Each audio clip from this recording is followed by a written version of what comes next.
kalau kita atau founders itu memahami landscape M&A khusus di Indonesia, maka itu founders tersebut bisa lebih paham bagaimana cara manuvernya dan tools-nya apa aja yang dia bisa, dan struktur-struktur apa aja yang dia bisa gunakan sehingga exercise M&A-nya tadi nggak mubazir dan bahkan bisa mencapai tujuannya yang diniatkan gitu. Apa aja sih sebenarnya landscape di masing-masing jurisdiksi? Itu pertama overall investment climate-nya, iklim investasinya yang mempengaruhi kegiatan M&A. Contohnya di Indonesia, iklim investasi itu atau pandangan investor asing terhadap Indonesia berbeda dari waktu ke waktu kan, berkembang. Dulu mungkin sekitar 15 tahun lalu masih dianggap ribet dan misalnya perizinan lama, pendirian usaha itu susah, kemudian sehingga sehingga aktivitas M&A-nya itu cenderung rendah. Nah, atau misalnya sekarang di Indonesia semangat pemerintah misalnya lebih mengakomodir atau berusaha untuk meningkatkan peringkat ease of doing business di Indonesia, dan itu misalnya terwujud dalam peraturan-peraturan yang diterbitkan yang baru seperti Omnibus Law misalnya. Nah, itu mempengaruhi M&A activity secara langsung, bisa kelihatan naik atau turun. Baik dari segi volume maupun dari segi kualitasnya, dari segi jumlahnya, dan juga efek lanjutannya kayak peralihan teknologi jadi gimana, mobilitas talent jadi kayak gimana. Kemudian yang B-nya ini aspek lain adalah konsistensi itu dalam praktek yang konsisten dan juga perubahan-perubahan dalam kebijakan-kebijakan. Ini contohnya mungkin misalnya gini. Dari dulu secara tradisional ya, kita ngomongin misalnya sebelum 2016, secara umum bidang usaha retail itu penjualan langsung ke konsumen. Kayak misalnya penjualan penjualan makanan, penjualan misalnya alat rumah tangga ke konsumen akhir, produk-produk misalnya ke konsumen, itu dilarang. Misalnya penjualan baju gitu, dari PT PMA ke konsumen akhir langsung, itu nggak bisa, harus melalui lokal.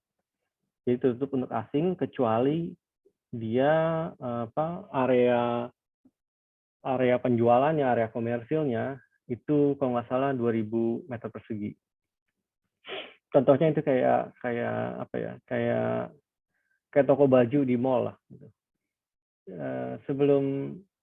Sebelum digital di zaman digital ini, dulu asing nggak bisa masuk ke situ. Itu di reserve buat lokal.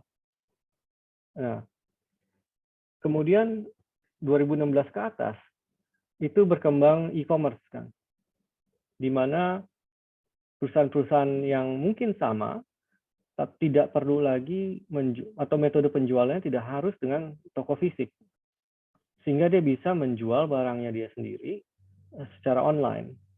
Nah, itu jadi boleh gitu dilakukan. Jadi kan ada perbedaan antara dulu perlakuannya seperti apa, terus setelah 2016 kayak gimana. Tapi dan di situ kan jadi ragu kita gitu. Mana yang benar nih yang bisa dipegang. Tapi dengan adanya consistent practice bahwa bahwa itu dibolehkan, terus dibolehkan di 2017, 2018, 2019, 2020 sekarang, itu menimbulkan praktek yang konsisten bahwa e-commerce bisa gitu, penjualan retail bisa gitu, asalkan begini gitu. Nah, consistent practice kayak gitu itu menjadi lebih kondusif terhadap landscape M&A di Indonesia. Dan sebaliknya, kalau kebijakannya itu berubah-ubah terus, itu jadi bikin M&A-nya jadi investor jadi ragu dan dampaknya ke M&A. Contohnya yang baru-baru ini adalah yang minuman beralkohol, industri minuman beralkohol. Kalau nggak salah di April dibolehkan, atau di Februari dibolehkan, kemudian di April ini dilarang. Itu contoh yang agak ekstrim memang. Kemudian yang C di sini, dalam melihat landscape M&A di Indonesia juga kita harus melihat siapa saja sih yang aktif bermain di pasar Indonesia ini. Dan ketersediaan dana di market Indonesia ini. Apakah lebih banyak investor lokal atau yang lebih aktif adalah dana-dana asing? Dan berapa proporsi masing-masing gitu. Sehingga ketika kita atau founders mempertimbangkan ekspansi bisnis, itu sudah bisa merencanakan, ini saya mau targetnya ini dana yang mana, gitu, atau pool of active players yang mana. Gitu. Apakah active players-nya di market ini adalah hanya sebatas angel investors, atau banyak VCs, venture capital, atau banyak strategic companies yang dulunya konvensional terus sekarang mau masuk ke dunia digital, gitu. Yang poin D adalah regulator yang membawahi atau yang overseeing, yang mengawasi industri yang bersangkutan itu, yang digeluti oleh startup yang bersangkutan. Apakah tunduk pada misalnya masuk ke ranah kegiatan usaha yang mau digarap oleh startup ini masuk ke ranah OJK atau masuk ke ranah Kominfo atau masuk ke ranah Bapepti misalnya, masing-masing berbeda, atau masuk ke bawah BI gitu. Nah, kalau kita sudah bisa map out regulator mana yang yang relevan terhadap bisnis startup saya juga akan menggali lagi lebih dalam, view mereka terhadap kegiatan-kegiatan yang mau digarap ini seperti apa. Apalagi kalau kegiatannya itu sifatnya disruptif atau inovatif kan. Itu banyak harus meng-educate market dan juga educate regulator juga kadang-kadang, atau berbarengan dengan regulator untuk sama-sama membedah isunya sehingga bisa dicarikan, bisa ditentukan polisinya sebenarnya kayak gimana sih, atau pandangan seperti apa. Lalu yang terakhir yang juga mempengaruhi landscape M&A di Indonesia itu adalah penegakan hukum seperti apa. Bagaimana kepolisian, pengadilan, dan penegak hukum lainnya itu apakah kondusif terhadap bisnis atau tidak. Itu juga mempengaruhi landscape M&A di Indonesia. Oke, kemudian di paragraf berikutnya, nah M&A di sini sebaiknya dipertimbangkan oleh startup itu hanya sebagai cara atau salah satu metode untuk mencapai tujuan yang spesifik yang nggak bisa dilakukan atau tidak ideal kalau dilakukan melalui vehicle yang sama. Maksud saya adalah untuk apa melakukan M&A kalau sebenarnya ekspansi usahanya bisa dilakukan melalui PT yang sama. Tinggal tambah bidang usaha tambahan aja gitu, kedua misalnya, atau ketiga atau keempat. Kalau memang itu masih bisa dilakukan melalui PT yang sama tanpa mengganggu bisnis model yang direncanakan, maka mendingan tidak perlu melakukan M&A, tapi bisa dilakukan dengan tadi. Nah, di sini pentingnya founders dan tim untuk kritis ketika mempertimbangkan potensi M&A, apa iya benar-benar perlu atau tidak relevan sebenarnya.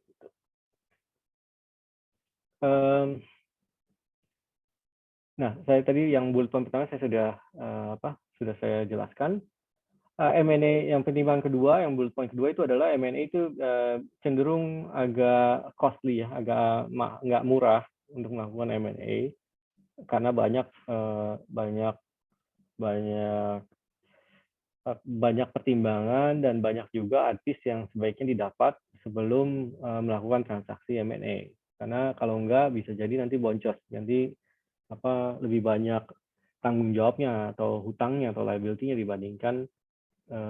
dibandingkan asetnya atau nilai plusnya. Atau misalnya ternyata cerita-cerita yang disampaikan oleh penjual gitu, dalam hal ini target yang mau diakuisisi, ternyata cuma cerita manis-manis aja, tapi nggak benar isinya gitu atau kondisinya, sehingga tujuan ekspansinya itu nggak tercapai. Oke, kemudian, nah ada juga bullet point ketiga itu juga perlu dipertimbangkan apakah ada cara-cara lain untuk ekspansi bisnis. Gitu. Misalnya dengan apakah nggak cukup dengan kolaborasi bisnis saja gitu, kolaborasi atau kerjasama dengan pihak ketiga maupun dengan strategic investors atau dengan shareholders misalnya, atau dengan cara mendirikan anak perusahaan baru aja gitu, dibandingin mengakuisisi perusahaan yang udah ada, perusahaan lain. Atau ya, dan kalau itu nggak bisa juga ya lanjut ke acquire mengakuisisi perusahaan lain, atau tadi mengakuisisi asetnya aja, atau mengakuisisi timnya aja sebenarnya yang pengen diperoleh, misalnya acquihire itu namanya. Baru terakhir adalah merger dan konsolidasi kalau memang itu dirasa paling tepat untuk ekspansi yang diinginkan. Lanjut Pak. Oke. Apa aja sih yang pertimbangan-pertimbangan atau apa aja sih yang mendorong suatu startup melakukan M&A? Itu biasanya terutama yang saya perhatikan adalah pertimbangan bisnis kan ya. Misalnya pas pertama didirikan itu idenya adalah problemnya yang mau di-attack cuma satu. Misalnya problem logistiknya atau problem ya kayak Gojek misalnya waktu dulu inefficiency misalnya gitu kan. Kemudian setelah dilakukan, dijalankan, kemudian udah scale up, udah berhasil, terus kemudian baru kepikiran kan, oke, what next gitu? Apa yang bisa kita garap lebih lanjut di atas apa yang sudah dibangun sehingga bisnisnya bisa lebih dikembangkan. Itu biasanya yang terjadi ya, yang paling umum itu adalah itu. Atau bisa juga dorongannya adalah karena ada peraturan tertentu yang bukan mewajibkan ya, yang membuat startup grupnya terpaksa melakukan restrukturisasi misalnya, atau terpaksa harus mengakuisisi perusahaan lain sehingga dia bisa menjalankan menggarap bisnis baru yang mau dikembangkan. Contohnya misalnya ada beberapa bisnis yang dari segi perizinan itu ada moratorium. Jadi pemerintah misalnya dikabarkan tidak akan mengeluarkan izin baru untuk kegiatan usaha tertentu. Nah, maka kan kalau memang startup group ini mau mengembangkan sayapnya ke bidang usaha itu, mau nggak mau nggak bisa melalui cara bikin baru, kemudian apply license karena nggak akan diperoleh kan. Jadi lebih efisien untuk cari target company yang udah pegang izin, yang mungkin yang sudah nggak mau lanjutkan lagi pemiliknya, ya sudah kita acquire misalnya gitu. Kemudian faktor yang ketiga, kadang-kadang investor itu punya input kan ya, dan kadang-kadang inputnya itu cukup make sense. Misalnya gini, startup company-nya misalnya awalnya didirikan di Indonesia, kemudian seiring dengan jalannya misalnya itu cukup untuk mengattract angel investors. Kemudian masuklah Series A investor, institutional investor, karena dia lebih familiar dengan Indonesia, maka dia cukup comfortable untuk go invest gitu. Tapi misalnya target atau pool of investors di ronde-ronde berikutnya itu kayaknya nggak mungkin kita dapat misalnya di local market atau kita dapat di regional market, karena misalnya butuhnya dananya gede, dan tadi faktor-faktor iklim investasi, penegakan hukum itu mempengaruhi persepsi investor yang ditargetkan jadi tidak menarik gitu. Maka investor mungkin juga meminta grupnya untuk oke deh, pindahin misalnya holding company-nya jadi di luar negeri, di jurisdiksi-jurisdiksi yang lebih dikenal bersahabat untuk iklim investasi itu misalnya. Nah, itu juga mendorong dilakukannya M&A. Atau yang terakhir ini bullet point-nya adalah tax, pertimbangan pajak yang tadi, karena struktur perusahaan misalnya nggak efisien dari segi pajak, maka dilakukan M&A, yaitu restrukturisasi grup, sehingga tercipta struktur grup yang lebih tax efficient misalnya. Kalau kita lihat, kalau saya perhatikan ya, beberapa special characteristics dari startup yang mempengaruhi kegiatan M&A itu yang tadi kan, biasanya mulainya itu kecil aja, dengan fundingnya itu dari relasi-relasi atau bahkan dari kocek pribadi. Nah kemudian, di saat kecil itu dia biasanya semangat disrupt-nya itu sangat tinggi. Tapi belum ada minat M&A kemungkinan kan, karena mulai aja dulu kan biasanya semangatnya. Nah dia disrupt, start dengan small test terhadap marketnya.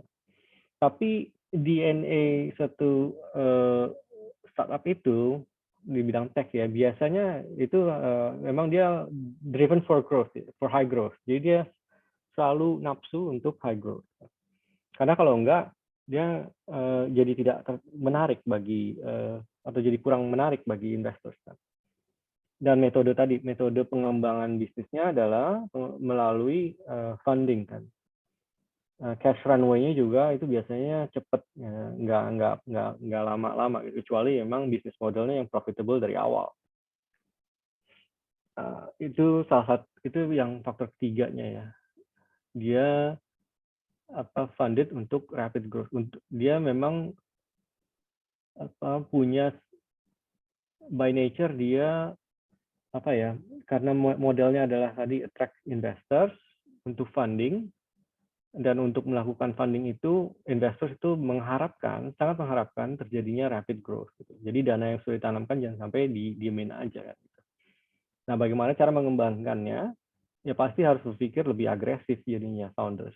Dan agresif itu ya cenderung cari jalan yang paling cepat. Kan? Dan salah satunya memang akuisisi itu memungkinkan pengembangan bisnis yang lebih cepat dibandingin bangun dari nol.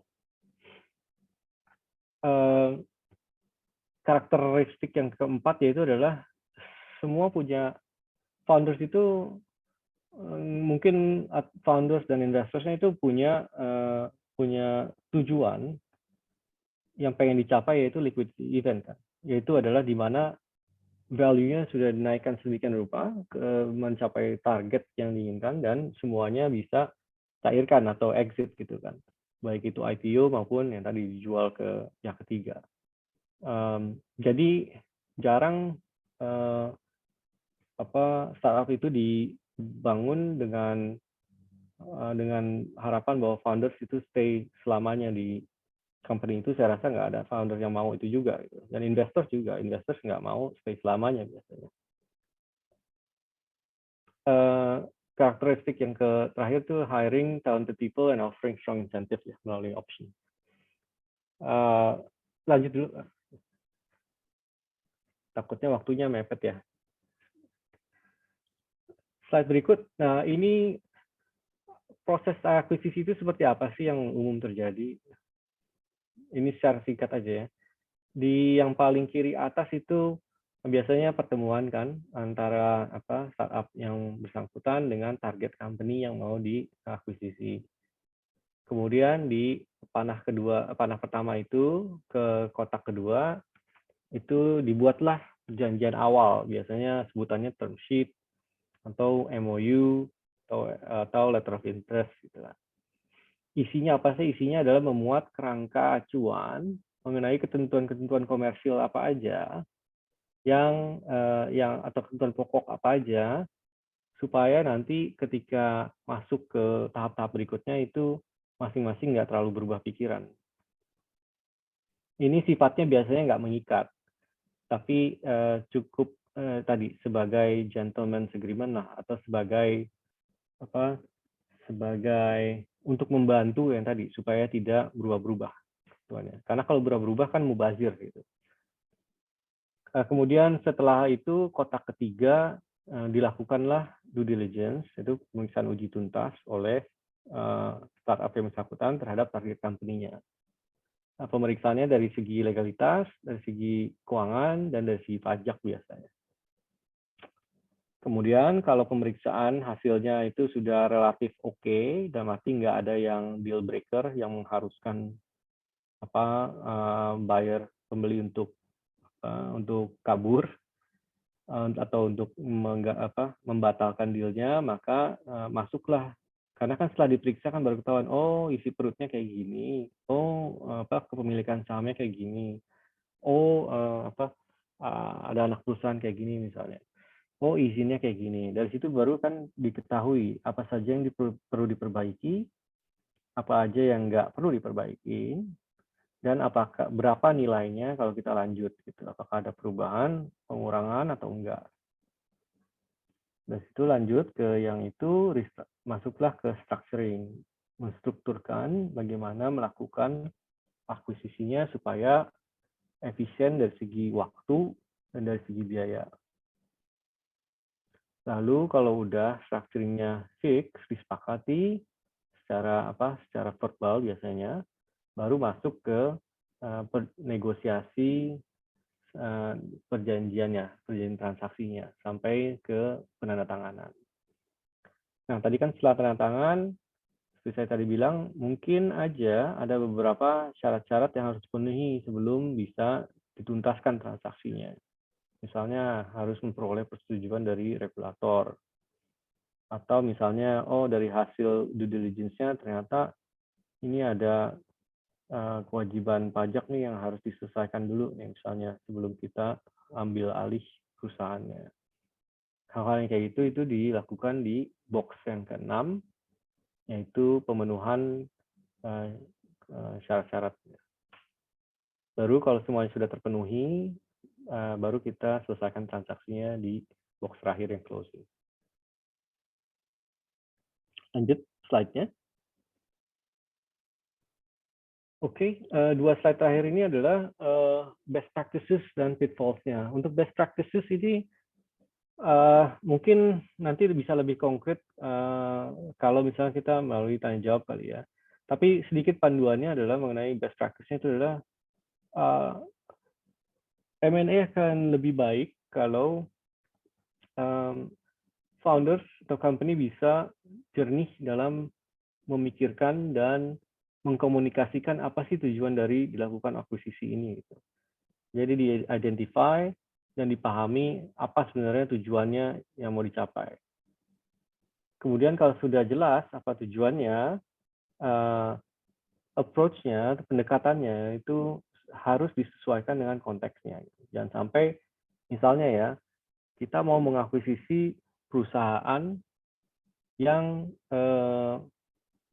sebenarnya pemiliknya atau perusahaannya itu tidak sophisticated gitu. Sebenarnya adalah tidak sophisticated. Maka kita nggak bisa pakai approach yang atau tidak efisien kalau kita pakai approach yang agresif atau yang biasa kita gunakan dengan lawan yang sophisticated gitu. Karena akan banyak kita harus menuntun dan mendidik pihak lawannya gitu. Sehingga approach-nya harus disesuaikan supaya nggak mubazir nanti. Kemudian bullet point ketiga itu sebaiknya menginclude input dari sisi legal atau dari advisor legal, finance dan juga tax ya, sehingga struktur dan isu-isu yang di-address di dalam perjanjiannya itu sudah holistik, nggak ada kebolongan misalnya di pajak atau di legal. tadi dibuat sedemikian rupa atau didesain sedemikian rupa sehingga proses dan strukturnya itu time efficient dan cost efficient. Rata-rata akuisisi itu bisa makan waktu secara umum mungkin 2 bulan sampai 6 bulan, tergantung seberapa rumit target perusahaannya. Kemudian yang tadi transaksinya apakah antara, kalau dengan experience atau dengan pihak yang mau diakuisisi itu adalah sudah berpengalaman dalam akuisisi, itu lebih enak biasanya karena udah tahu apa aja yang harus dan apa yang tidak harus masuk di dalam transaksi. Terus yang terakhir adalah yang tadi dipastikan di awal bahwa para pihak itu sudah sepemahaman mengenai ketentuan utama dari transaksi ini, terutama yang komersil ya, harganya indikasinya berapa, kemudian apa aja yang masuk dalam harga itu dan apa yang enggak misalnya. Ya. Slide terakhir. Oke, kemudian yang biasa menjadi isu adalah yang tadi isu-isu PMA yang mempengaruhi struktur perusahaan atau struktur grup startup ini. Gitu. Secara realistis kan landscape di Indonesia itu modalnya lebih banyak yang tersedia adalah modal asing dibandingkan modal lokal ya. Sehingga startup yang berkembang itu kemungkinan akan bersentuhan dengan isu PMA. Dan karena PMA, perlakuannya oleh pemerintah, perlakuan terhadap PMA sama perlakuan terhadap lokal itu berbeda, di mana PMA itu cenderung lebih restriktif dibandingkan dengan lokal, PT lokal. PMA itu apa sih? Bagi yang belum pengalaman mungkin, PMA itu adalah setiap PT yang di dalamnya ada modal asing. Baik itu satu saham saja itu dianggap sudah PMA. Dia dianggapnya dipersamakan dengan asing. Ya, jadi watch out untuk PMA issue, ya isu PMA, itu kita harus memahami apa saja batasan-batasan yang mungkin berlaku terhadap startup apabila dia statusnya berubah menjadi PMA. Kemudian yang bullet point kedua itu biasanya yang pernah saya come across cukup sering adalah itu shareholding issues. Itu adalah isu-isu kepemilikan saham. Seringkali saking agresifnya atau mungkin karena keperluan untuk mendistribusi dengan cepat, jadi ada startup yang risk taking-nya itu lebih tinggi sehingga sahamnya itu tidak dimiliki oleh dia sebenarnya, tapi dimiliki oleh bukan founders yang miliki misalnya, tapi dimiliki oleh pihak-pihak ketiga. Nah ini menjadi tidak menarik sebenarnya atau kurang menjadi lampu kuning bagi investor karena investor kan yang akan pitching kan itu adalah founders kan ya kepada investor. Dan kalau ketika investors mau invest ternyata sahamnya tidak dimiliki oleh founders, nah itu kan jadi lampu kuning. Yang bullet point ketiga itu ya kecukupan izin atau kelengkapan izin dari target itu harus diteliti. Dan yang terakhir itu akuisisi ini yang tadi kita bilang kan, akuisisi kalau sudah sedemikian rupa itu bisa mengubah landscape persaingan usaha di market yang bersangkutan. Karena akuisisi itu by nature kan pengambil alihan atas suatu bidang usaha, atas suatu perusahaan. Berarti dengan kita akuisisi perusahaan itu, maka persaingan jadi berkurang satu pesaingnya. Dan kalau sedemikian signifikannya yang di-acquire, maka itu bisa atau punya potensi menimbulkan dampak monopoli atau praktik-praktik monopoli. Contohnya mungkin waktu dulu teman-teman ingat mungkin waktu Axis diakuisisi sama Excel, di mana Excel kan termasuk ketiga operator terbesar di Indonesia kan, dan kalau ketiga operator itu saja kalau dihitung itu sudah hampir 90% kalau nggak salah pangsa pasarnya. Dan dengan Excel mengakuisisi Axis itu perlu diteliti kan waktu itu. apa dampaknya terhadap praktek atau dampak, apakah ada potensi dampak monopolistik practices atau tidak. Nah, makanya waktu itu persetujuan KPPU-nya itu kalau nggak salah perlu dilakukan audiensi berkali-kali, dan akhirnya pun dalam sejarah pertama kali itu terbit akhirnya persetujuan KPPU, tapi dengan catatan tujuannya adalah tadi untuk menjaga supaya akuisisinya baik-baik saja, maksudnya itu sesuatu yang legal dilakukan, karena perusahaan kan pengen mengembangkan usahanya dan pengen menciptakan efisiensi usaha. Tapi di sisi lain dengan market power yang lebih berkembang, KPPU juga perlu memastikan bahwa dampak atau potensi dampak monopolistic practices itu bisa dihindari. Gitu. Ya, mungkin itu slide terakhir ada. Ya, demikian. Mungkin saya stop di sini. Ya, makasih banyak Bang Dede. Ya, penjelasannya oke banget nih. Kita sambil nunggu peserta mengajukan pertanyaan, saya yang akan mengajukan pertanyaan supaya maksudnya gini, siapa tahu teman-teman nanti bisa ada pertanyaan terkait dari pertanyaan saya tentunya gitu. Untuk memancing keingintahuan rekan-rekan peserta. Nah, tadi untuk filing ke KPPU sendiri yang tadi di slide terakhir. Pertanyaan pertama adalah sebenarnya untuk perusahaan yang melakukan merger, akuisisi atau konsolidasi, itu sifatnya memberitahu atau harus mendapatkan persetujuan. Baik, Pak. Rezim yang dianut di Indonesia memang kebetulan adalah pemberitahuan.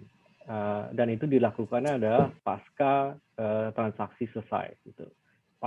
Setelah dilakukannya transaksi. Tetapi kan apalagi kalau transaksinya besar ya, akuisisinya besar, kita juga atau pihak-pihak yang bertransaksi kan pengen menghindari risiko-risiko kemubaziran. Kan.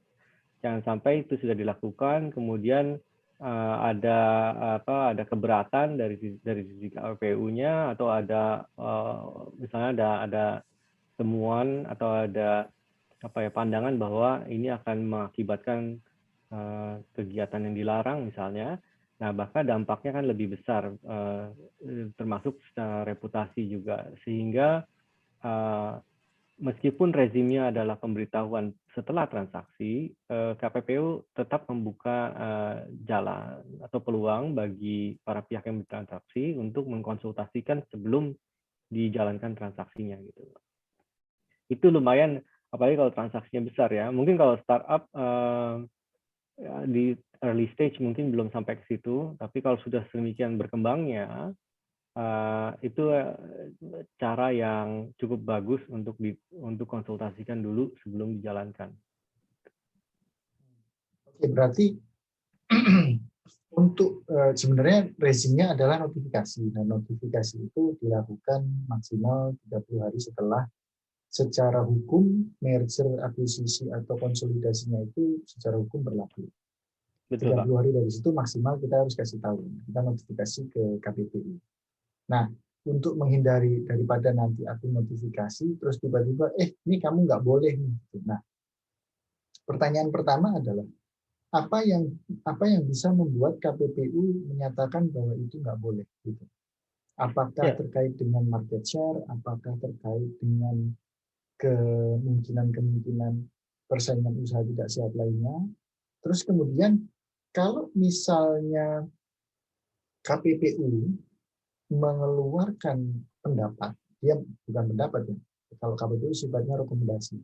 Kalau KPPU mengeluarkan rekomendasi bahwa perusahaan A dan B tidak boleh melakukan either itu merger, akuisisi atau konsolidasi, maka apakah secara bisnis perusahaan itu maksudnya perusahaan A dan B ini, dia bisa terus jalan dengan itu? Ya, coba saya ingat ya pertanyaannya. Kalau misalkan memang kebetulan ya setahu saya belum pernah terjadi ya.